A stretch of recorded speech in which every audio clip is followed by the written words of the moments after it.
Балалар, бүгінгі сабағымыздың тақырыбы Сағадат Нұрмағамбетов халық қаһарманы. Бүгінгі сабақта мәтіндегі негізгі ойды анықтап, көтерілген мәселеге баға беріп, өзіндік көзқарасты жүйелі әрі дәлелді жеткізу.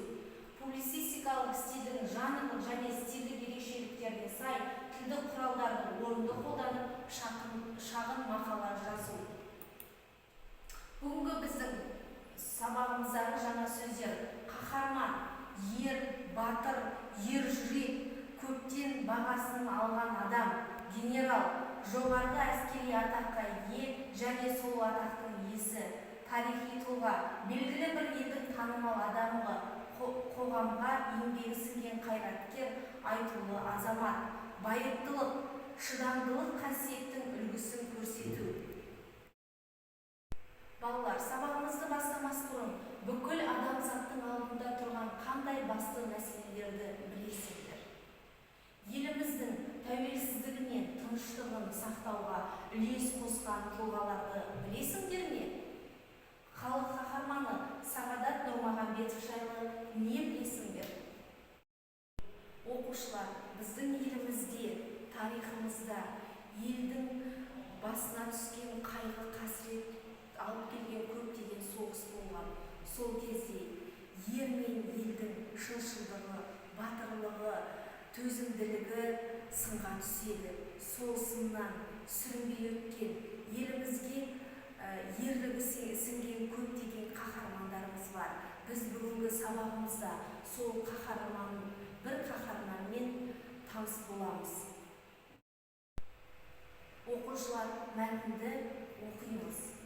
Халық қаһарманы Сағадат Қожахметұлы Нұрмағамбетов еліміздің тәуелсіздігі мен тыныштығын сақтауға үлкен үлес қосқан тұлға. Сағадат Қожахметұлының жастық шағы Ұлы Отан соғысымен қатар келді. Жас кезінде Нұрмағамбетов география және тарих пәндерінің мұғалімі болуды армандаған. Тарих пен географияны жақсы көрген болашақ генерал әлем картасын өте жақсы меңгерген. Ол кезде кез келген елдің тарихы мен жер ерекшелігін жетік білген. Мұғалім болуды армандаған Сағадат Ұлы Отан соғысы кезінде Европа елдерін жаудан азат етті. Ол кісі 1942-1945 жылдары Ұлы Отан соғысына қатысып, жеңісті жақындатқан қазақ батырларының бірі. Белоруссия, Солтүстік Кавказ, Украина, Молдавия, Польша, Германия майдандарында соғысқан. Балалар, тапсырма: мәтін мазмұны бойынша негізгі ақпараттарды кестеге түсіреміз. Яғни бағанағы оқыған мәтін бойынша кестеге ақпараттарды дәптерге түсіріп жазамыз. Мәтін бойынша жұмыс жасаған тапсырмамыздың жауабы: Сағадат Қожахметұлы Нұрмағамбетов танымал тұлға, халық қаһарманы. Ол соғыспен қатар келген жастық шақ орындалған арман. Ұлы Отан соғысы кезінде Европа елдерін жаудан азат етті. Және де мына жерде майданда болған елдері осы 1992-96 жылдары Қазақстан Республикасының қорғаныс министрі болды. Халық қаһарманы атағы мен нөмір 1 алтын жұлдыз орденінің иегері, Кеңес одағының батыры атанды. Оқушылар, сіздер мәтін бойынша жұмысқа дұрыс жауап жаздыңыздар деп ойлаймын. Келесі тапсырмаға көшсек. Тапсырма: мәтіндегі негізгі ойды анықтап, көтерілген мәселеге баға беріп, өзіндік көзқарасының жүйелі әрі дәлелді жеткізіңіз. Мәтіндегі негізгі ой, көтерілген мәселені бағалау, өзіндік көзқарас. Оқушылар, сіздердің өзіндік көзқарастарыңыз маңызды.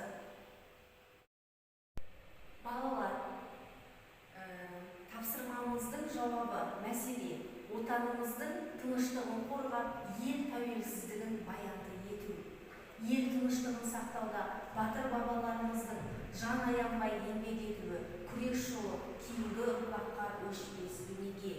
Мәтіндегі негізгі ой, еліміздің тәуелсіздігі мен тыныштығын сақтауға үлес қосқан тұлғалардың батырлық істері мен ерен еңбектерін өзіндік көзқарас. Мен бір ғана қаһарман тұлғасында бүкіл елімнің келбетін көретіндеймін. Еліне қорған болар осындай асыл ұлдар мен қазақ тарихында көп болғанын мақтан тұтамын. Келесі тапсырма.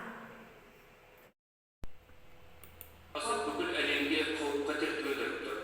Кейбір мемлекетаралық жанжал әлемдік соғысқа ұласып кетуі ықтимал.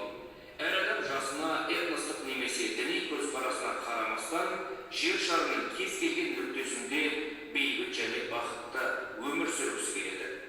Ядролық қарусыздану, лаңкестік пен экстремизм көріністері ірі державалардың әскери және экономикалық қарсы тұрушылықтарын болдырмау, халықаралық қарусыздану, әділетті жаһандық бәсекелестік бүкіл адамзаттың алдында тұрған басты мәселелер. Осыған байланысты елбасы Нұрсұлтан Әбішұлы Назарбаев жер шарындағы барша халыққа 21 ғасырда әлемге тыныштық керек. Бұл шешетін мәселе. Адамдардың өткен ғасырдағы жасағаны секілді 21 ғасырда да бейбітшілік үшін байыптылықпен және табандылықпен күресу керек. Балаларымыз бен немерелеріміздің болашағы туралы ойлауға тиіспіз. Өткен ғасырлардың қасіретті қателіктерін қайталауға жол бермей, әлемді соғыс қатерінен түпкілікті арылту үшін миллиондаған адамның күш-жігерін жұмылдыру қажет. Іс-әрекетсіз отыру немесе бітімгершілік қызметпен айналысқан кейіп көрсету әлемдік апатпен барабар. Адамзатты ажал сепкен соғыс қатерінен мүлдем арылту үшін қолымыздан келгеннің бәрін жасауымыз керек. Біз үшін қазір және таяу болашақта бұдан көкейтесті міндет жоқ деп үндеу тастады. Алаш Айнасы газетінен.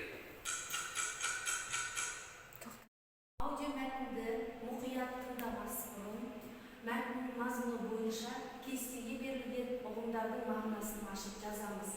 Мемлекетаралық жанжал, халықаралық қарусыздану, әділетті жаһандық бәсекелестік. Мемлекетаралық жанжал екі немесе одан да көп мемлекет арасындағы ұрыс-керіс, дау шешімі қиын қақтығыс. Халықаралық қарусыздану, мемлекеттер арасында жанталаса қарулануды тоқтату, соғыс қимылдарын жүргізу құралдарына шек қою, қысқарту және оларды жоюға бағытталған шаралардың жиынтығы. Әділетті жаһандық бәсекелестік, халықаралық деңгейдегі өзара жарысушылықтың әділетті болуы, оның күнкерістік бақталастыққа айналмауы. Лингвистикалық стильдің жанрлық және стильдік ерекшеліктеріне сай тілдік құралдарды орынды қолданып, бейбітшілік ел арманы тақырыбында шағын мақала жазыңыздар. Оқушылар, жазған мақаламыздың жауап үлгісін тыңдаңыздар. Бейбітшілік ел арманы. Әлемде қанша халық болса да, барлығының басын біріктіретін бір ғана абзал армандар бар деп ойлаймын. Ол бейбітшілік. Бейбіт күннің қадірін айналана туып жатқан мемлекетаралық жанжалдарды естігенде түсінесің. Бейбітшілік бағымыз. Сондықтан басымыздан бағымыз кетпесін деп тілеймін.